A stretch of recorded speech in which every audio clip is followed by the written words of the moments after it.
Welcome to my YouTube channel. Good morning, good evening, whenever you are watching this video. So yesterday हमने किया था जो कविता के बहाने से पहले वाली नहीं कविता के बहाने की थी। पहले तो वो अलग थे ना, वो तो पहले वीडियो में कर चुके। तो पहले हमने कविता के बहाने की थी, तो अब आ चुके हम बात सीधी थी। बात सीधी थी पर ये मैंने शॉर्ट वीडियो में डाला हुआ है इसके बारे में। तो हम इसके सीधा प्रश्न उत्तर करेंगे इस वीडियो में, जो कि ये है कविता के साथ। इस कविता के बहाने बताइए कि सब घर एक कर देने के माने क्या है। तो उत्तर क्या होगा कि सब घर एक कर देने के माने से अभिप्राय है सभी घरों को एक समान समझना तथा अपना प्राय छोटा बड़ा मेरे तेरे जाति धर्म संप्रदाय आदि संकुचित भावनाओं को मिटाकर सबको एक समान देखना। समाज में छोटे बच्चे का मन बहुत कोमल होता है, उसी किसी भी भेदभाव ईर्ष्या द्वेष आदि नहीं होता, इसलिए वह अपने साथियों के साथ खेलने के लिए सभी घरों में जाता है। वह समस्त संकीर्णताओं को मिटाकर सभी घरों को एक समान कर देता है। आइए हम चलते हैं दूसरे प्रश्न पर कि उड़ने और खिलने का कविता से क्या संबंध है। उड़ने और खिलने का कविता से क्या संबंध है। कविता में उड़ने का संबंध चिड़िया से है, पर वह चिड़िया से भी बढ़कर कविता के उन भावों से है जो काल की सीमा को भी लांघ कर सव्य को प्रकट कर दे। अतीत के भाव यदि वर्तमान तक पहुँचते हैं तो वे भविष्य में भी जाएंगे। चिड़िया की उड़ने की तो सीमित क्षमता है, पर कविता में विद्यमान भावों की क्षमता तो असीम है। खिलने का संबंध फूल से है, उसकी सुंदरता और उसकी मुग्ध गंध से है, पर कविता में विद्यमान होने वाले सुंदर भावों और गुणों को भी यह प्रकट करता है। फूल तो कुछ समय के लिए खिलकर अपना रंग रूप प्रकट करता है, गंध फैलाता है, सुगंध फैलाता है। आगे क्या है, कविता तो युग युगांतरों तक अपनी गुणों रूपी सुगंध को फैलने की क्षमता रखती है। कवि ने प्रतीकात्मकता के प्रयोग से उड़ने और खिलने को अति व्यापकता प्रदान कर दी है। वे तो शाश्वत गुणों को व्यक्त करने वाले वाहक बन गए हैं।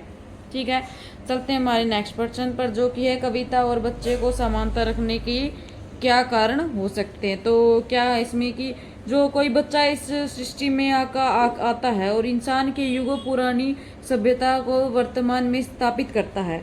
युगों से सारे पूर्वजों ने जिन जिन जीवन मूल्यों की स्थापना की उन्हें अगली ही पीढ़ी तक ले जाने के लिए वह तत्पर होता है। पुराने मूल्यों में वर्तमान का यथार्थ जोड़ता है और भविष्य की ओर बढ़ जाता है। कविता भी ऐसा ही करती है। कविता युगों पुराने भावों को वर्तमान के माध्यम से भविष्य की ओर लेकर आगे गति करती है। कोई भी बच्चा खेलते कूदते समय स्थान और स्थिति का ध्यान न रखते हुए अपने भावों को व्यक्त कर देता है, और कवि भी अपनी कविता के अभ्यास से ऐसा ही करता है। कवि ने कविता और बच्चे को समानता रखा है क्योंकि इन दोनों के माध्यम से ही अतीत वर्तमान और भविष्य आपस में जुड़ते हैं। बच्चे भी खिलते समय किसी की परवाह नहीं करते और कवि भी हर प्रकार अच्छे बुरे भावों को कविता के माध्यम से व्यक्त करता देखता है। आइए चलते हैं हमारे नेक्स्ट प्रश्न। क्या है, कविता के संदर्भ में बिना मुरझाए महकने के माने क्या होते हैं।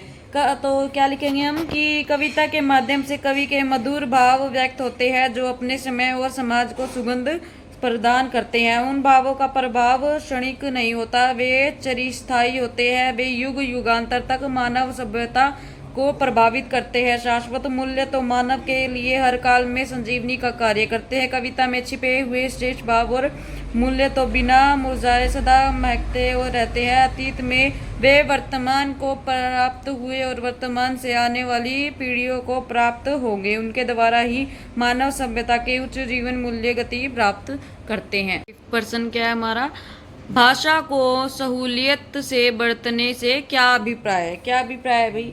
इस कथन के माध्यम से कवि यह कहना चाहता है कि जब भी हम कोई रचना करते हैं तो हमें उस समय अपनी भावनाओं को व्यक्त करने के लिए आडंबरपूर्ण भारी भरकम समझ में न आने वाली शब्दवाली का प्रयोग नहीं करना चाहिए। अपनी भावनाओं को व्यक्त करने के लिए हमें सहज सरल व्यवहारिक तथा सबकी समझ में आने वाली भाषा का प्रयोग करना चाहिए, जिससे कवि की भावना को सहज तथा स्पष्ट रूप से समझा जा सके। हमारे आखिरी प्रश्न पर, बात कथ्य के लिए नीचे दी गई विशेषताओं का उचित बिंब मुहावरे में मिलना करे।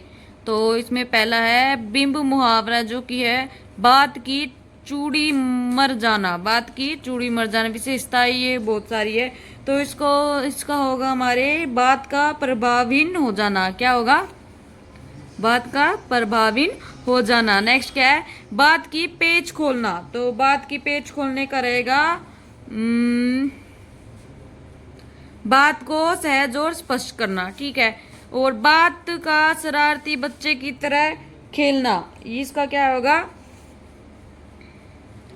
बात का पकड़ में न आना। और क्या है नेक्स्ट? पेंच को कील की तरह ठोक देना। पेंच को कील की तरह ठोक देना, इसका क्या आएगा? बात में कसावट का न होना। जो लास्ट है बात का बन जाना, इसका क्या हो गया?